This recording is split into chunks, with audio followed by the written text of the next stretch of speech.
घातक प्लेटून या घातक कमांडो स्पेशल ऑपरेशन को अंजाम देने वाली भारतीय सेना की एक इन्फेंट्री प्लेटून है। इस तरह की एक प्लेटून भारतीय सेना की हर एक इन्फेंट्री बटालियन में होती है, जो जरूरत पड़ने पर हर एक तरह के ऑपरेशन को अंजाम दे सकती है। और इन कमांडोज की सैलरीज की बात करें तो सैलरी उतनी अच्छी नहीं मिलती है जितनी कि एक कमांडो को मिलनी चाहिए। आगे इस वीडियो में मैं सैलरी के बारे में सारी जानकारी दूंगा। भारतीय सेना के इस फोर्स को यह नाम पूर्वी आर्मी के चीफ जनरल बिपिन चंद्र जोशी ने दिया था। घातक कमांडो मुख्य रूप से एक शॉक ट्रूप यानी दुश्मन को चौंका देने वाली टुकड़ी की तरह काम करती है। इसके जवान बटालियन की सबसे पहली लाइन में तैनात रहते हैं। घातक प्लेटून में अमूमन 20 जवान होते हैं। इसमें एक कमांडिंग कैप्टन होता है, 2 नॉन कमीशन अफसर होते हैं। इसके अलावा मार्क्समैन, स्पाइडर जोड़े, लाइट मशीन गनर, मेडिक और रेडियो ऑपरेटर होते हैं।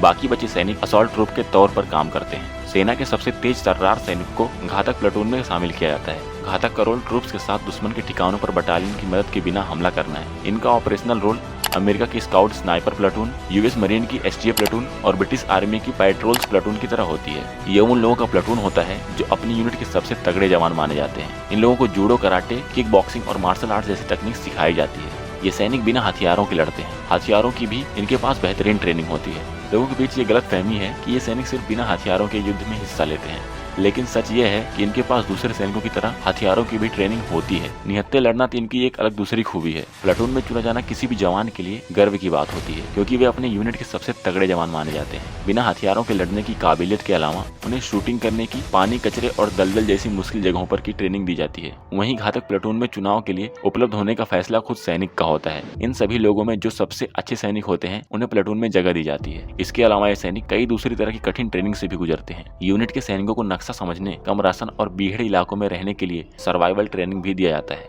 अगर घातक प्लेटून के इतिहास के बारे में बात करें तो चीन के साथ 1962 के युद्ध के बाद हर इन्फेंट्री में एक प्लेटून को शामिल किया गया था, जिसका नाम कमांडो प्लेटून होता था। एक प्लेटून में करीब 30 सोल्जर होते हैं। यूनिट के सबसे तगड़े युवा ऑफिसर को कमांडर चुना जाता था। उस दौर में कमांडो प्लेटून का काम यही होता था कि किसी भी ऐसी परिस्थिति में जब गुत्थम गुत्था होना पड़े या दुश्मन के पीछे जाना पड़े या कहीं घात लगाना पड़े तो इनकी भूमिका बेहद महत्वपूर्ण थी। इस वजह से कमांडो प्लेटून का नाम बदलकर घातक प्लेटून कर दिया गया और इनके कमांडरों को अधिक काबिल बनाने के लिए कई तरह की नई ट्रेनिंग दी जाने लगी।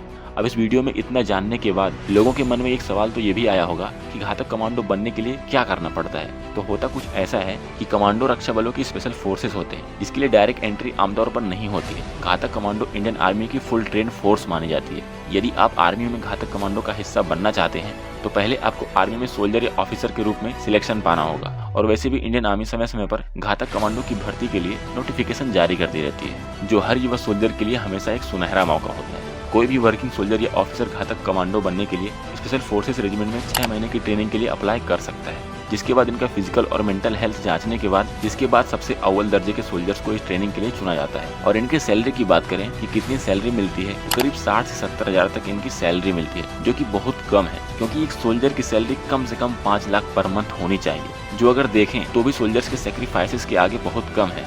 सभी कमांडोज की तरह ये कमांडोज भी अपनी जान को जोखिम में डालने के लिए तैयार रहते हैं। अब हर कोई तो ऐसा नहीं कर सकता, क्योंकि कमांडोज और दूसरे सोल्जर्स के अलावा कोई दूसरा अपनी जान को जोखिम में नहीं डाल सकता है। वहीं अगर किसी नेता या सेलिब्रिटी को अपनी जान दांव पर कभी लगाना पड़े तो वो कभी नहीं तैयार होंगे, और ना ही वो अपने घर के किसी मेंबर को आर्मी में भेजते हैं। आप लोगों ने खासकर किसी नेता या सेलिब्रिटी को, कोई बड़ा बिजनेसमैन या ऐसा काम करते हुए देखा होगा जिसमें बहुत पैसा आता हो और जान का भी खतरा नहीं होगा उसमें। लेकिन सोल्जर्स के शहीद होने पर सिंपैथी देने की बात आती है तो पीछे नहीं हटते हैं ये लोग, क्योंकि उसमें भी फायदा ये ढूंढते रहते हैं और डिबेट तो ऐसे करते हैं जैसे इंडियन आर्मी के सोल्जर्स के लिए कितने परेशान है ये लोग। और आम जनता को भी बेवकूफ कहना गलत नहीं होगा, क्योंकि ये भी जल्द विश्वास कर लेते हैं। इस समय सेना के लिए आवाज उठाना तो हर नागरिक का कर्तव्य है, और इस बार सेना बजट में 10% की बढ़ोतरी हुई है, जिससे हमारे सभी सोल्जर्स भाइयों को और अच्छी फैसिलिटी मिल सकेगी। सो गाइस, इस पर आपकी क्या राय है कमेंट में जरूर लिखें, और ऐसे अमेजिंग वीडियोस के लिए इस चैनल को सब्सक्राइब जरूर करें।